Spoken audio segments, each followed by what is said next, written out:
Hey, trotamundos, ¿qué tal? Yo soy Kurenai y aquí venimos a hablar de libros.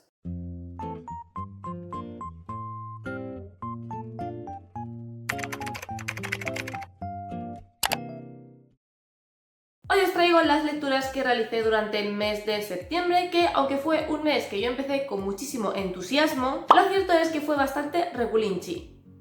El libro con el que inauguré septiembre y que me llevó gran parte de este mes, lo que hizo que no terminara leyendo tanto como yo pensaba, es La Reina del Aire y la Oscuridad, que es la tercera y última parte de la trilogía de Renacimiento, que es una de las últimas trilogías dentro del universo de Cazadores de Sombras. Este libro empieza justo en el mismo instante en el que finaliza el segundo, con lo cual es un inicio bastante potente, teniendo en cuenta que el segundo libro nos dejó a todos con el corazón destrozado y la boca abierta. Es un libro que en rasgos generales me ha gustado bastante, que considero que es muy buen cierre de esta trilogía, pero que ahora sí ha tenido sus cositas que ha hecho que no termine de darle las 5 estrellas. A nivel trama es un libro adictivo, tal cual nos tiene acostumbrados Cassandra Clare. Todo el rato tienes sorpresas, tienes descubrimientos apasionantes, tienes escenas que te dejan con el corazón en un puño, porque ya sabéis que los cazadores de sombras siempre se meten en misiones de vida o muerte. Descubrimos muchísimas más cosas acerca del mundo de las hadas, tanto de las diferentes criaturas que pueblan este universo, como de sus monarcas, de las leyes bajo las que funcionan las hadas, etc.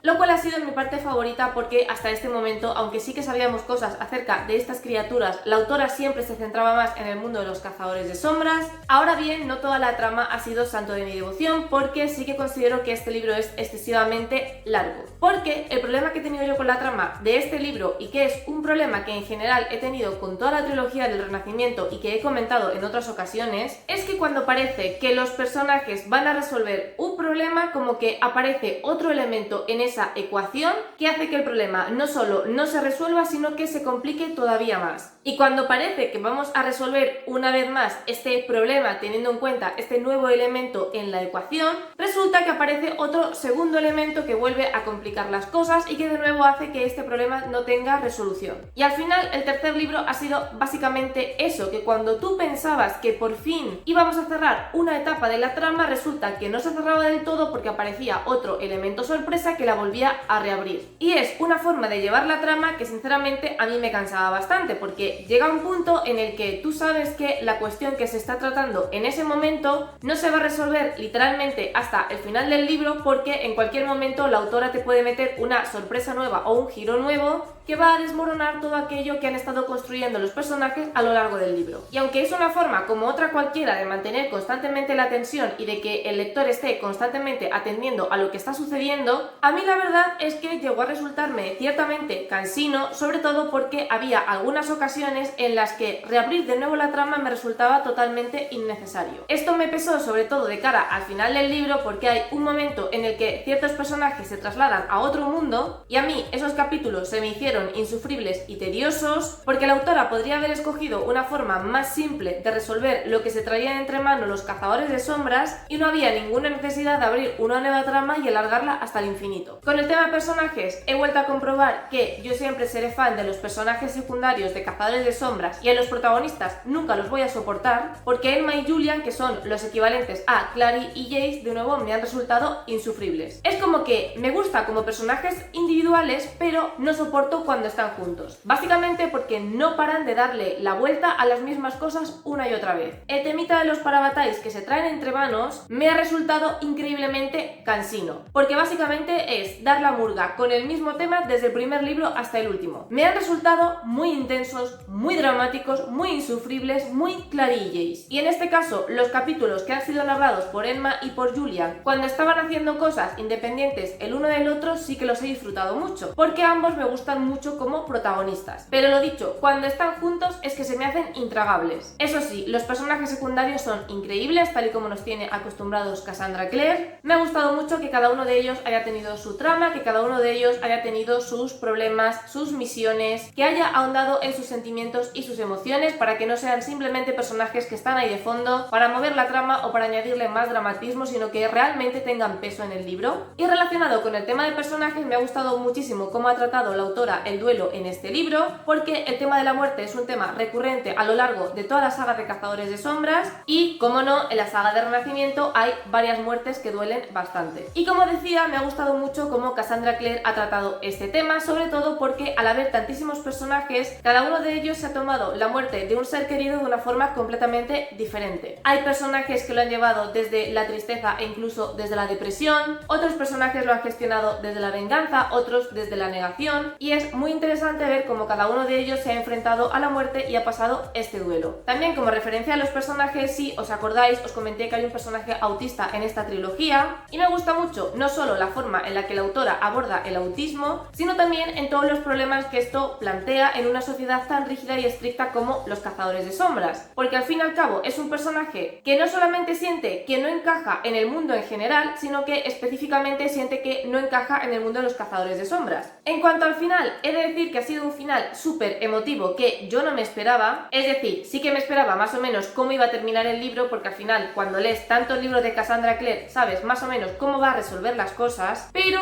hay una escena entre Alec y Magnus, que por cierto tienen bastante protagonismo en este último libro, cosa que he adorado, que de verdad esa escena me hizo llorar a lágrima viva porque creo que es uno de los momentos más bonitos que tienen estos dos personajes. En resumen, la trilogía de Renacimiento no se va a convertir de mis favoritas dentro del mundo de Cazadores de Sombras, porque aunque sí que le he disfrutado mucho, es verdad que no he conectado tantísimo con los personajes y que sí que he encontrado más fallos que a lo mejor encontré en su momento en los otros libros. Pero aún así, casi todos los libros han llevado 5 estrellas, así que estoy muy contenta. Después me apetecía leerme algo ligerito y corto, así que escogí Las 5 vueltas del carrusel de Isera Sebriens, porque la sinopsis me parecía perfecta para estos meses en los que quiero leer algo centrado en el otoño, en las brujas, en el miedo, etc. Nuestro protagonista es Eric, un chico introvertido, solitario, que no suele tener demasiado interés en las cosas y que odia especialmente los carnavales y los circos. A pesar de este odio, decide acompañar a su mejor amiga al circo, porque no es un circo normal y corriente, sino que es más bien uno especial, dado que es un espectáculo que aparece de repente sin apenas anunciarse y que tal cual aparece, desaparece sin dejar rastro. Como tiene una entrada para 2 personas, decide invitarle y este, aunque odia los circos y tiene fobia a los payasos, decide acompañarla. Y como Eric no está demasiado entusiasmado y simplemente está allí para que su amiga no esté sola, pues llega un momento en el que decide sentarse un momento en un banco a esperar que su amiga baje del carrusel, que es como la atracción estrella de este sitio. En un determinado momento y sin darse cuenta, Eric se queda dormido en el banco y cuando despierta se da cuenta de que es muy de noche y de que el circo está completamente vacío. No encuentra a su mejor amiga por ninguna parte, no puede comunicarse con ella porque no tiene cobertura y por más que la espera y se pone a buscarla es incapaz de dar con su paradero. Hasta que se topa con un arlequín y le dice que como se ha dormido escuchando la música del carrusel, ahora está atrapado en el circo y debe superar una serie de pruebas peligrosas si quiere salir de allí con vida. Este es un libro cuya sinopsis me llamaba muchísimo la atención porque nos prometía una especie de libro de terror o de miedo sobrenatural, cuyo escenario era un circo maldito, un circo extraño en el cual una vez que te quedabas atrapado no podías salir. Sin embargo, es una historia que me ha hecho aguas por todas partes. Para empezar, como ya comenté en uno de mis últimos vídeos, no tiene ningún sentido que tengamos a un protagonista que le tiene fobia a los payasos y aún así decida acompañar a su mejor amiga a un circo. Pero bueno, aceptamos Pulpo como mascota. Asumamos que a pesar de eso, él acepta ir con su mejor amiga y no pasa nada. Aún así, yo me esperaba que a la hora de entrar en el circo sufriera, no sé, ataques de pánico, se pusiera nervioso, se le secara la garganta, cualquier tipo de indicio físico que indicara ese miedo irracional que tiene hacia los payasos. Pero lo único que hay por su parte son comentarios de lo mucho que los detesta. Y yo lo siento, pero eso no es una fobia, eso es que no te gustan los payasos pues porque te dan mal rollo o por lo que sea. Eso sí, cuando el protagonista se queda dormido y el arlequín le explica todo el rollo de que tiene que salir del circo, a partir de ahí la cosa empieza a ponerse interesante. Porque al fin y al cabo estamos ante una especie de juegos del hambre dentro de un circo. Dado que estas pruebas que Eric tiene que pasar para conseguir salir con vida del circo no solamente las tiene que pasar él, sino todas aquellas personas que se han quedado dormidas por culpa de la música del carrusel. Por lo que son unas pruebas bastante sanguinarias porque al final no todo el mundo va a poder salir del circo, dado que los recursos que necesitan para salir y que consiguen en estas pruebas son recursos limitados. Y a pesar de la buena pinta que tenía, lo cierto es que se me quedó bastante insulso. Porque sí, las pruebas que plantea la autora lo cierto es que son chulísimas y me parecen súper imaginativas. Yo esperaba que el resto de jugadores tuvieran más presencia en el libro, pero lo cierto es que no. El resto de jugadores aparecen en momentos puntuales y en muchas ocasiones no sabemos ni siquiera su nombre, con lo cual el hecho de que me plantees que solamente puede salir uno con vida pierde todo el sentido del mundo, porque si no me presentas al resto de personajes, yo sé que sí o sí va a ganar el protagonista. No solamente porque Eric sea el protagonista, sino porque al no conocer al resto de jugadores, como lectores no podemos imaginar si alguno de los otros tiene alguna posibilidad de salir vivos del carnaval. Y también el hecho de saber que hay más personas peleando exactamente por lo mismo, pero al mismo tiempo no presentarlas, le quitaba un poco de tensión al asunto. Las pruebas como tal sí que me han gustado muchísimo, pero de nuevo me ha faltado chicha y presencia por parte del protagonista. Porque volvemos al tema del principio, este personaje se supone que le tiene fobia a los payasos, por lo que, una vez más, yo esperaba que el protagonista tuviera respuestas tanto físicas como mentales, totalmente irracionales respecto a las pruebas que tenía que pasar. Y sinceramente es un personaje que se ha comportado de la misma forma que me comportaría yo si estuviera en su lugar. Que sí, que en muchas de las pruebas ha pasado miedo, ha gritado, ha estado a punto de vomitarse encima, pero son reacciones completamente lógicas teniendo en cuenta el contexto en el que se están celebrando. Por lo que es una característica del personaje que, aunque supuestamente lo define porque es algo en lo que el autor insiste muchísimo a lo largo del libro, al final su fobia no tiene ninguna relevancia en toda la novela. Otro elemento que tampoco me ha terminado de convencer es cómo está escrito el libro, y es que simplemente no me ha gustado el estilo de la autora. No considero que escriba mal, sino que más bien su forma de narrar no ha conectado conmigo, porque siento que es un estilo muy simple, aunque no lo digo desde un punto de vista negativo ni muchísimo menos, estilo que intenta elevar o hacer que parezca más culto añadiendo palabras bastante rimbombantes o incluso cogiendo frases e invirtiéndolas. También en muchas ocasiones como que intenta hacer metáforas muy elegantes, y todo eso me sacaba constantemente de la narración, porque además creo que es un estilo narrativo que no le pega en absoluto a la historia. Al contrario, lo que me ha faltado ha sido una narración mucho más atmosférica, porque aunque sí que es cierto que teníamos descripciones del circo y de cuál era la atmósfera que había dentro del mismo, estas descripciones se me quedaban muy cortas y hubo muy pocos momentos del libro en los que yo realmente llegué a sentir el miedo o la tensión del protagonista, aunque esos sentimientos deberían estar a lo largo de toda la obra teniendo en cuenta lo que sucede en la misma. Creo que volveré a leer algo de esta autora porque sí que creo que las ideas y la forma en la que tiene de contar las historias es muy interesante, pero desde luego mi primera toma de contacto con ella ha sido un poco decepcionante.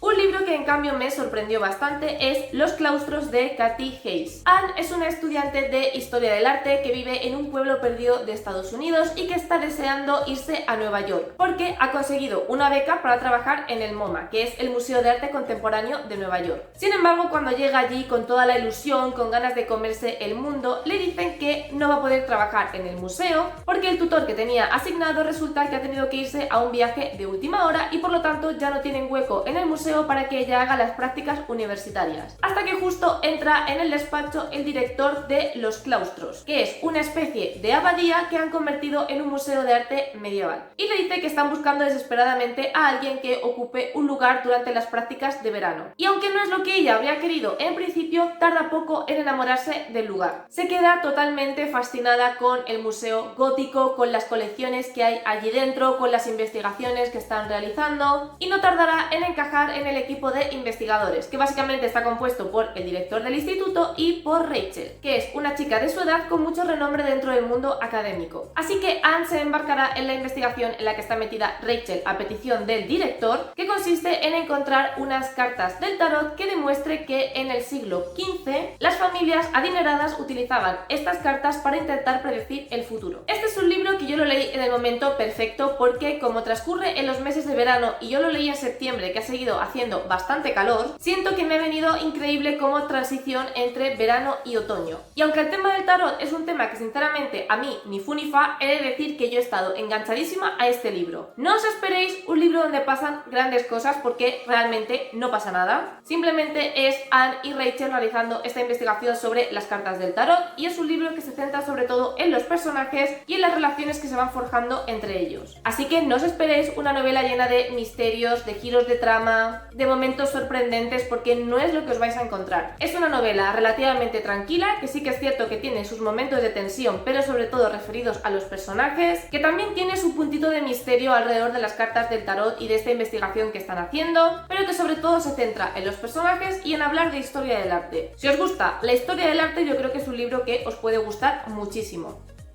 Después me releí El Palacio de Medianoche, que es la segunda parte de la trilogía de la niebla de Zafón. Este es un libro que yo me leí hace muchísimos años, pero del que no recordaba absolutamente nada. Así que, como era un libro muy corto y de tinte sobrenatural, me parecía que septiembre era un mes perfecto para leerlo. Antes de contaros de qué va el libro, deciros que si tenéis interés en la trilogía de la niebla, aunque lo llamen la trilogía de la niebla, realmente cada uno de los libros es totalmente independiente del anterior, tiene sus propias historias, sus propios personajes y no están conectados en absoluto. Nos situamos en Calcuta en el año 1932 en un orfanato. En este lugar hay un grupo de amigos que se llevan súper bien, que han fundado como una especie de sociedad secreta en la que se dedican a tener reuniones en un edificio medio derruido al que han llamado el Palacio de la Medianoche. Sin embargo, algunos de ellos están a punto de cumplir los 16 años y en este orfanato, cuando se cumple esa edad, tienen que dejarlo y ganarse la vida por sí mismos. Uno de los chavales que va a cumplir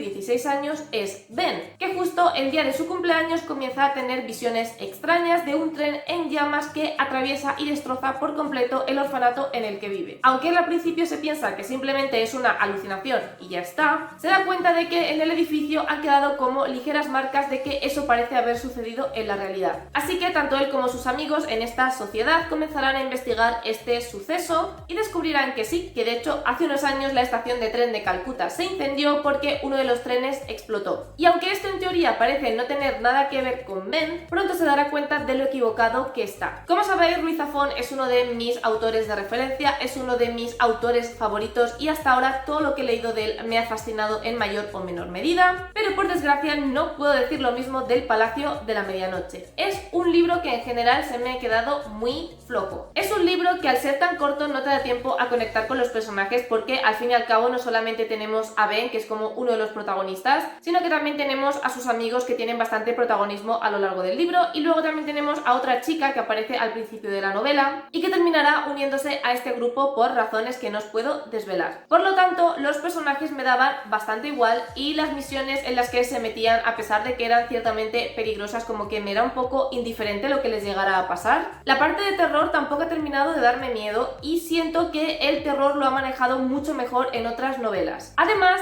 la justificación del villano tampoco me ha convencido porque, para empezar, al principio del libro llega un personaje que te cuenta todo lo que hay que saber acerca del villano y de sus supuestos poderes, con lo cual te quedas un poco tiesa porque lo primero que piensas es ¿por qué narices me estás contando esto al principio del libro? ¿No se supone que tengo que averiguarlo por mí misma según voy avanzando en la historia? Es verdad que luego al final del libro te cuentan el por qué te lo han dicho al principio del libro, pero aún así esa explicación no me convenció y sigo pensando que simplemente lo mejor habría sido que no te desvelaran nada y punto. Las razones por las cuales el villano se convierte en el villano me han parecido bastante pueriles y muy poco trabajadas, algo que de nuevo no me parece propio de este autor porque precisamente creo que sus villanos son personajes que siempre están muy bien construidos e incluso cuando tenemos un elemento sobrenatural termina explicándolo de tal forma que ese elemento sobrenatural tiene todo el sentido del mundo en un contexto de una historia realista. En cambio, en este caso, la parte sobrenatural es un poco porque sí, y las explicaciones que da el autor de por qué el villano es capaz de hacer lo que hace se me quedaron bastante cortas. Eso sí, está magistralmente escrito, como siempre. Ruiz Zafón tiene un estilo absolutamente increíble, pero es que es un libro que me ha fallado tanto en la trama como en los personajes como en el final.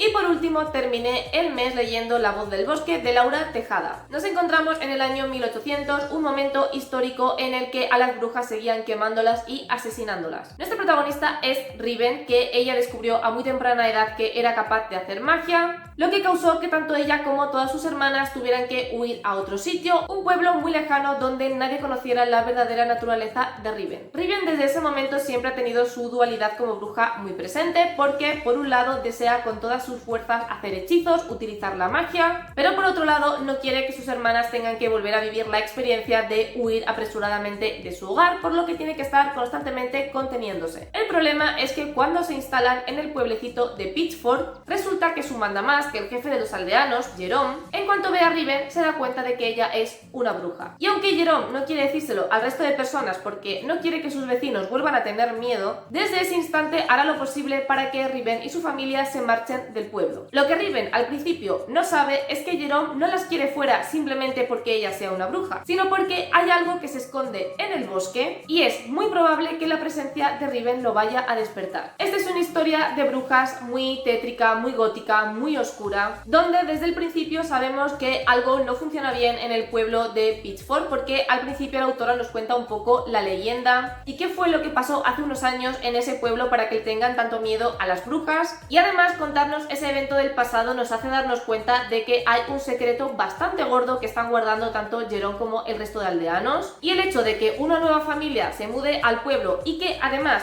una de las hermanas sea bruja, lo único que hace es complicar todavía más la situación ya de por sí complicada del pueblo, situación que, como digo, no conocemos en su totalidad cuando empezamos la novela. Sabemos que en el bosque hay una bruja muerta, una bruja con la que al principio del libro nos dicen que los aldeanos hicieron un pacto, pero hay cosas más siniestras y más oscuras más allá de esa bruja. Riven obviamente al principio no sabe nada de esto, por lo que piensa que simplemente Jerome las quiere expulsar por el hecho de que ella es bruja, pero como se prometió a sí misma no volver a causar problemas a sus hermanas, pues ella hará lo que esté en su mano para conseguir que Jerome las deje en paz. Aún así, gracias a su magia, Riven también se dará cuenta de que en el bosque hay algo perturbador, y lo peor de todo es que esa cosa que hay en el bosque no para de llamarla. Riven es un personaje que me ha gustado mucho porque es bastante distinto a lo que yo esperaba encontrarme en este libro, y es que me recuerda muchísimo a Miércoles Adams o a Merlina si sois de Latinoamérica, porque es un personaje que parece que no tiene sentimientos, que es muy fría, que guarda las distancias, que no es en absoluto cariñosa con sus hermanas, aunque sí que es cierto que las quiere mucho, pero le cuesta mucho cómo expresar esos sentimientos. Además también tiene una especie de pasión por lo morboso, por lo tétrico, por lo macabro, y aunque no es que le entusiasme excesivamente como sí que pasa con Miércoles, como que sí se siente muy atraída hacia la sangre, las vísceras y en general todo lo macabro. A pesar de eso, está dispuesta a sacrificar y a hacer lo que sea con tal de que sus hermanas puedan tener una vida feliz en ese nuevo pueblo. Es un libro en el que de nuevo no pasa gran cosa, no hay giros de trama, no hay cosas sorprendentes. Es verdad que sí que hay ciertos secretos que tenemos que descubrir y que eso nos mantiene un poco en tensión para averiguar qué fue lo que pasó realmente en el pueblo, qué es lo que hay ahora mismo dormido en el bosque, qué es lo que pasa con esa bruja y con una supuesta maldición que hay en el pueblo, pero realmente es un libro bastante lento, es un libro sobre todo de personajes, y lo que menos me gustó, a pesar de que es una novela que me gustó bastante, es que, como también comenté en un vídeo reciente, siento que la autora le da muchas vueltas a los mismos temas. El tema de ser bruja es un elemento constante que va a lo largo de todo el libro, los sentimientos que tiene la propia Riven hacia su magia, el cómo ella quiere utilizarla pero al mismo tiempo sabe que no puede hacerlo porque eso va a perjudicar a su familia, es un tema recurrente a lo largo de toda la novela. Lo mismo sucede con la parte del bosque, están constantemente haciendo referencia todos los personajes al bosque, a lo que supuestamente hay en el bosque, pero sin obviamente decirte nada, porque entonces te revelaría una parte importante de la trama. Entonces siento que el problema no es tanto que haya sido una novela lenta, sino que para mí el problema principal ha sido que la autora se repite mucho, porque si quitáramos todos esos pensamientos recurrentes y todas esas escenas que, aunque no son idénticas, sí que al final terminan teniendo la misma temática, nos quedaríamos con un libro de 200 páginas. Entonces es un libro entretenido que tiene muy buena atmósfera, que podemos sentir la oscuridad que emana del bosque, podemos sentir la tensión, el miedo que tienen todos los personajes, un libro en el que la autora ha creado muy buena atmósfera y que además tiene a una protagonista que, al menos en mi caso, me parece bastante peculiar teniendo en cuenta el tipo de protagonistas que yo he leído hasta el momento, pero que aparte de eso no es un libro que aporte demasiado. Es un libro perfecto si buscáis una historia oscura de brujas que no sea demasiado larga y con un personaje un tanto diferente a lo que nos solemos encontrar.